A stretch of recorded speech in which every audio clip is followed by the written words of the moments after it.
Alright, here we go. What I ended up doing was I got some actually lapping compound, some valve lapping compound, and I lapped this guy on there till now it's nice and smooth and it fits on there really well. I did run into one problem here. You probably won't be able to see it, but I've got a little bit. Let's see if we can focus in on it. We might be able to see it. A little bit of a lip right here, and what happened was, and right here you can see it there, and then back here, what happened was somehow when I got my plate put on there, I'm thinking this is what happened with the bottom of my cover here too. When I did that was when I cut this, I had a burr on the bottom of here, and I pounded it down in my vise before I clamped it, but it was a pretty heavy burr that rookie mistake, I overlooked it, and I didn't think much of it at the time, but now I'm thinking a lot of it. And then here too, I had a burr right there that a little bit of it's still on there. You probably can't see it there either, but so what that ended up was, like, if this is my clamp, it got clamped in sideways because I had a little thing on there. So my dovetail on my cover is at a diagonal, which is annoying. It really kind of pissed me off when I did that, but however, I left enough material on the edges here that what I'm going to do now is I'm just going to clamp this guy in my shaper and then redo each side down even. And then the only thing you'll be able to see that it's off is on the top side here. You'll see, well, I'll notice, nobody else will notice, but you'll see it's off a little bit. I do have a plan, being that this is kind of loose on here now. It slides very nicely. And you can see here's our notch that we put in there. So that's going to notch together real nice. And on this side, notches together real nice. I have a nice tight fit on this side. I got maybe I know there's a burr there, so it looks more than it is, but there's maybe a 1/64 of an inch, maybe a little hair more, and maybe a 1/64 of an inch on this side. You can kind of see it there. And along the edge, that looks, well, it's open. There we go. Just a tiny little gap there. So I'm gonna have a gap there, but I would say for my first time ever trying to make a dovetail like this, I'm pretty happy with it. One thing I want to mention, when I measured these, I didn't really explain too much about it because I've never really measured dovetails and not sure exactly how the proper way to do it. And when I just want to make a side note that when I do stuff like rifle barrels and stuff, I measure those dead on the nuts, and those are perfect. And I was gonna say perfecto, but they're as perfect as I can get them, because I'm really picky about my rifle barrels and stuff and doing gunsmithing. And then, like, when I talk about hand fitting, that comes from my gunsmithing background. Is a lot of the stuff we do, even when you fit barrels, sometimes you hand fit those. And I've had some barrels on some of my high-end target rifles that I've lapped into the receiver to get them absolutely perfect, and use a really fine lapping compound, and you lap them on there. And you can't, I mean, you could machine it down, but the room for error to machine it exactly is a little too close, versus hand lapping it just seems to be a little easier. But I don't do that all the time. So anyways, hand fitting, that's why I like to do hand fitting. And like fitting receivers to rifle stocks and stuff, it's almost impossible to measure those. I've machined a few rifle stocks on knee mills and stuff, and I've gotten them to fit very closely, but you always end up hand fitting those because it's almost, well, Remington 700s, they're a straight receiver, so those are really easy. But like old Mauser 98s and Enfields and Springfields and stuff, those are almost impossible to mill out completely on a milling machine. So I just want to make that side note, is that I like to do a lot of hand fitting, because it seems to, I don't know, for me, I can get a better finish. Alright, enough of that. I have this fitting very well now, as you can see. I learned my few little mistakes there. So what we're going to do now is we're going to take it over the machine, and then I'm just going to do the same exact operation that I did in the first video. There's no need for you guys to watch that again. So if you want to check that out, go to video 1, or part 1 of this series, and check that out. Let's just show you here. So here's my case, my original one that I'm replacing. So here's my handle, and I'm not sure yet, I might make a little notch here so I can reach in there and grab that out.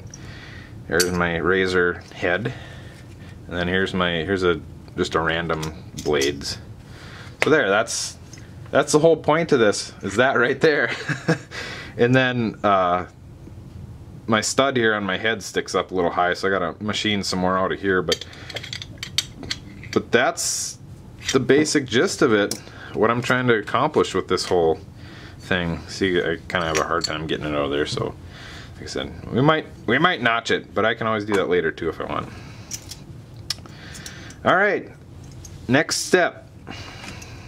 Contour the outside, which I said I'm gonna do on my own. Sorry guys. And then I'm gonna mill this down some more. Remember, I got a rail here on the bottom of my dovetail. There, you can see it really well. I got a rail on each side. So here's my dovetail inside there, and then here's my rail. I want that rail there so I got a nice fit between the top and the bottom of my dovetail. Alright, enough jibber jabbering. Let me send this thing over to the shaper. I'm gonna clean it up, and then we'll show you what happened after that. And then I got a couple more steps. I'm not quite done with this project. I might, let's see, this is series 4. We might go to 5. So hang tight, and I'll show you what happened here when I'm all done doing my damage. Hang tight. Alright, here I'm doing the cover.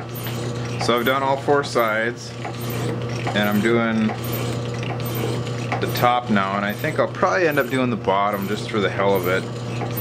And then I've got one more step after this. After I get all this finished up, what I'm going to do is I'm going to set my cutter for a 45, and I'm going to put a tiny little 45 degree chamfer on every single corner on this piece. So that'll be what's up next. I'm going to finish cranking away on this, and you can see I'm doing it by hand because my I got it set pretty coarse here, but it's not cutting, or my pin still isn't working the way I want to. I got to put some Loctite in there and set my screw to hold my pawl in place. But we will continue here in a minute with my 45 degree chamfers. Alright, now I've got all my sides planed out. You can see I clamp marked there, but all the rest of it looks really nice. Fairly nice finish on it. I got my sides evened out. You can see there's a little bit of a gap there yet. A little bit, well, it's open. But it turned out pretty good so far, and I ended up coming back inside here with my, I still might, it's kind of tough to get that guy over there, so I'm gonna do something there, but I came in and I cleaned up a little bit of my milling was a little sloppy, and then I cut this out a little wider, but there we are. There's the main part. The next step is going to be clamping this guy back in my shaper, and then we're going to put a 45 degree edge on every side here, mainly so we kind of cut these sharp edges down. I mean, these are fairly they're not sharp, but they're fairly they could be sharp, and then these points are really, they're pretty sharp. My goal is just to knock those down a little bit, and then it'll make it look a little nicer too. I'll set that up, and then I'll kind of show how I do it, and then I got part 5, which I'm gonna show you how I'm gonna put a liner in there, and then I'm gonna put a a locking, well, not a locking mechanism, but a mechanism to hold this cover on. So we'll set this up and then I'll continue. We now have our cutter bit set up. I got a pointed cutter bit here, and then I got it set at 45 degrees on this side. So what I'm going to do is I'm going to come in here and just make a 45. And then I would flip it around, but I'm not sure. My cover is made to slide off, so I'm not sure. I don't know if putting a clamp on there would be enough to hold it steady. So I might end up, that might be one of my last cuts. I might end up flipping my bit around so I can cut it on this side while it's in the vise this way, because the cover slides off that way. So we'll crank her up here. Don't look at my messy bench back there. And we'll see if we can cut some 45s on here. And I did put tape around this to try and prevent it from marring. It's just masking tape. You can use whatever you want. I'm gonna crank her down just a little bit. Lock this in. I don't want to put much of a 45 on there, but I want to get a little bit. And I'm hoping everything is square here. Which it's not.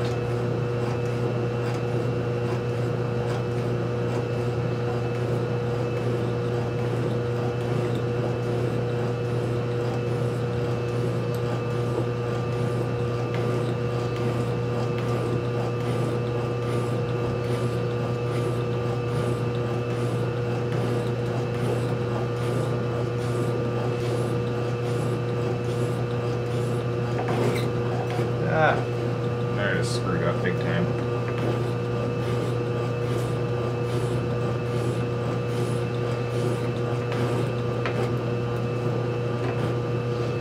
So we're gonna have some big chamfers on this guy, I guess.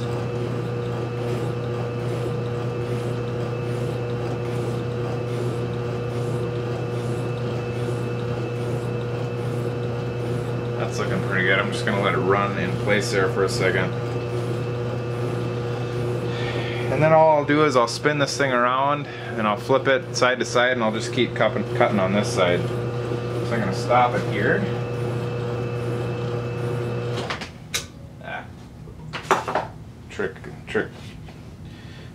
Tricky sometimes stopping it exactly where you want it to stop too. Usually if you stop it on the front, then it'll end up in the back. Alright. Clean that off.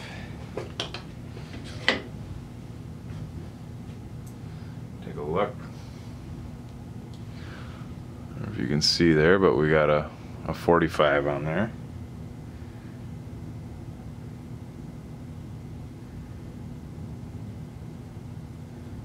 Not quite as perfect as I would want it, but I don't know what's going on here. If my table is square, I gotta check out.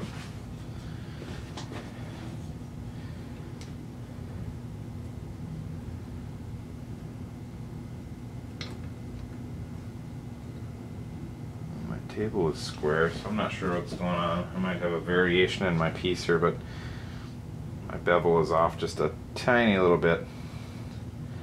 So I'm just going to flip it over and do the same. Actually, I'm going to do all the top first, and then I'll work down the sides, and then I'll do the back. That way I can keep all the sides fairly even. And let me see if I can. Yeah, that's not going to be enough. So I'm going to reset my little parallels here so I can clamp it in there without sliding my cover off. And then I'll show you once I start doing my next side how it goes. Alright, here is my next side, and if you can see back there, there is my bevel. And wait for focus. There we go.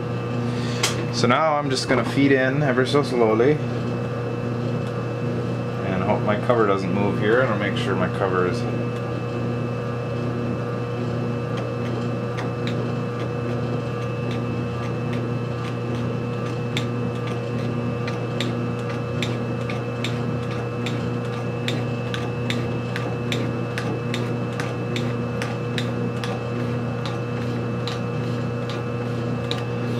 hope I'm not in your way there, but you can see we're starting to get a cut.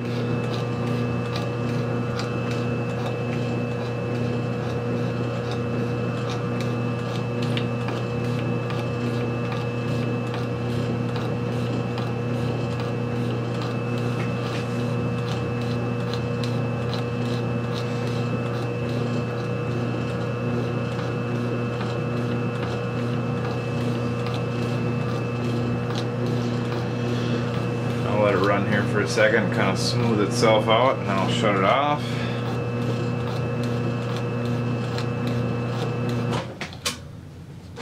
Alright. So there we go, we got our two little bevels that are meeting up. So that's what I'm going to do pretty much all the way around here, down the sides and the back. When I'm all finished up here, we will show you what happened. While I was cutting this guy, I ran into a problem. So this thing, I squared it all up, and theoretically it is perfectly square. However, when I went to go check out this dovetail, or this 45 chamfer wasn't cutting straight, so I was trying to figure out, well, what the hell's wrong with it. Made sure this is clamped in good, made sure everything else, I checked everything. However, this is a south bend. Zoom out here. This is a south bend clamp for a south bend machine, and it is marked down here. You can see it's marked in degrees, and over on this side of the table you can't see it because it's covered up. There's a what is it? I think there's a 10 and a 0 mark, because the 0 mark is over here at like 45 degrees. It'd be over here, and then the 10 is down under here. When I looked under there, it's at 1 degree. So 1 degree. Oh, that's awesome. I mean, it really didn't matter with all this. That was probably part of the reason why my cover went on crooked. But in order to solve that problem, what I'm just doing is I've been cutting a little bit at a time, and I've been putting paper shims in. I put one because I was cutting low on, not low, but my chamfer was light on this side and a heavy cut on this side, so I shimmed it this way. Sorry, we'll zoom out. So I shimmed it this way. I got 4 pieces of thick office paper and then 4 pieces of thick office paper over here. So that gave me enough of a 1 degree offset to offset my table here and my clamp. Now we're matching up here. Now I'll have to spin this around and do each side over again and shim them, but now I got a nice even chamfer on that whole side, and I'll probably end up having to do that across the whole piece except for maybe down here. I probably won't worry about these too much because that's such a short distance that it won't really matter. Alright. One thing I should mention too, I'm going to go over this in another video probably, but there's a reason why this thing tilts back and forth.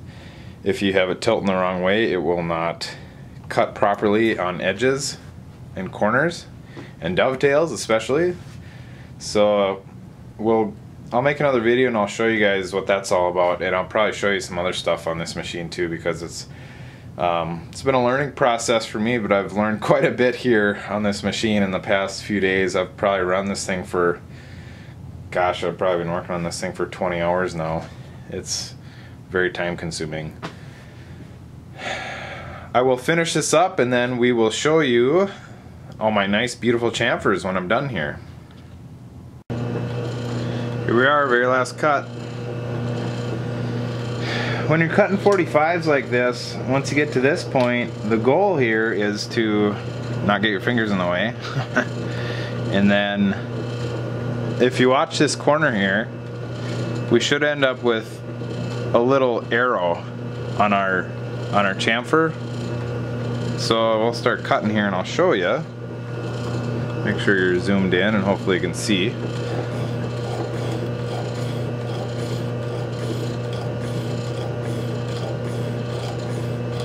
And I gotta pause here for a second because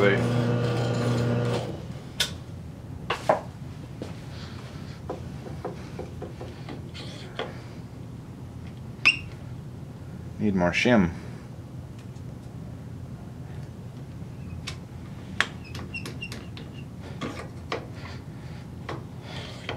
All right.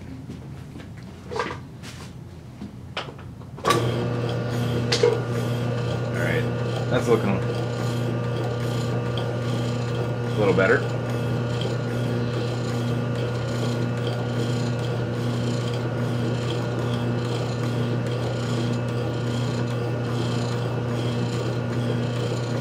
Alright, so we'll start cutting here. And I got this cutter set at the same depth, so I've just been flipping it around. And if you can see there, we're starting to form little arrows.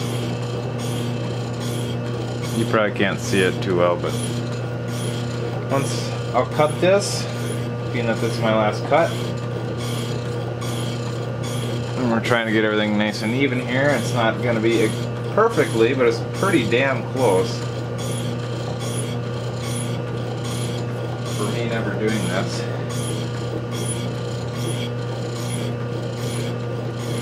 Just checking to see, I got to go a little further.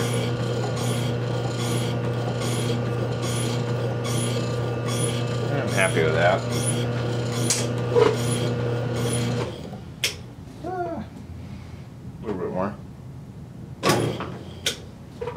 Hate to leave it in the middle of a cut like that. Alrighty, I'll get her out of the machine and then I'll get her over on the bench and show you what happened here. Got it all done. There she be. Little tricky getting, I don't know why my everything was all goofy, but we got her figured out. So if you can see there, maybe you can see it here. I was talking about these little points. Let me see if I can find a good spot where it's as perfect as I want it to be, so I can show you that it turned out perfect. Which it didn't really, but alright. So you can see there's a little point, and then on this side there's a little point, and then on this side there's a little point. So that point on each side should match up perfectly, and then you know you have the same depth cut. I did get a little bit of chatter on those guys, as you can see, but all in all, I'm pretty happy with it. Kind of neat little case. That's gonna be about it for the shaper, I believe. I'm trying to think of anything else that I could do on it. There's my blades. I'll probably put it in this way just because. There we go, kind of cool. Finally finished after I probably got a good, I don't know, 20 hours. Maybe 15. Maybe not that long. I don't know. 10 to 15 hours doing this. Basically because it just takes so damn long watching it on the shaper. You know, you could probably do it in maybe a couple hours on a mill. Maybe not even. Probably not even on a mill. If you got all the tools set up and everything ready to go. So that's going to be it for the shaper. I was talking about leaving the outside just kind of the finish it is, because it's kind of, I like it, but I might polish it up just for the hell of it, because I do have some chatter marks on my chamfers, and I don't know, just for the hell of it. I could have gotten a really nice finish on my shaper on this, but I was impatient and I didn't want to wait a half an hour to do one side, so I did it a little quicker, and it ended up, you know, it's still pretty shiny, but it's not as smooth as you can get them. Really smooth. So that'll be it for part 4. That's about it. Not much else to show you now. My final step in making this guy is going to be, I've yet to find, like I said, I keep saying this, about 14th time I said this, might make a little notch to reach this guy, or I might leave it. Part 5, if you want to stick around for that one, I'm going to, if I can find some cloth or some really thin felt, I'm going to line the bottom of this guy and maybe up the sides, I'm not sure yet. And then the biggest trick of all is I got something on order. It's coming in the mail that I'm going to show you how I'm going to keep this guy here from sliding off there when it's closed. So that'll be the big finale. Kind of looking forward to that, and then it'll be done finally. What a, I don't know if it was a good use of time, but it was kind of fun making it. Something different. Something different on a shaper. Like I said, I was so sick of looking and looking and not finding anything useful to make on a shaper, although this isn't really super useful, but and I mean T-nuts are great and everything, but you know, it's kind of boring just doing the same old stuff on a shaper. So something different for you guys. So if you want to stick around, and here in another week or so I'll probably get part 5 up, and then you guys can see the complete finale of this guy. So once again, thanks for watching, and that'll be the end of part 4, and I'll see you guys next time. Thanks for watching. Check out my other videos if you have not already, and my channel. Subscribe. Alright, later.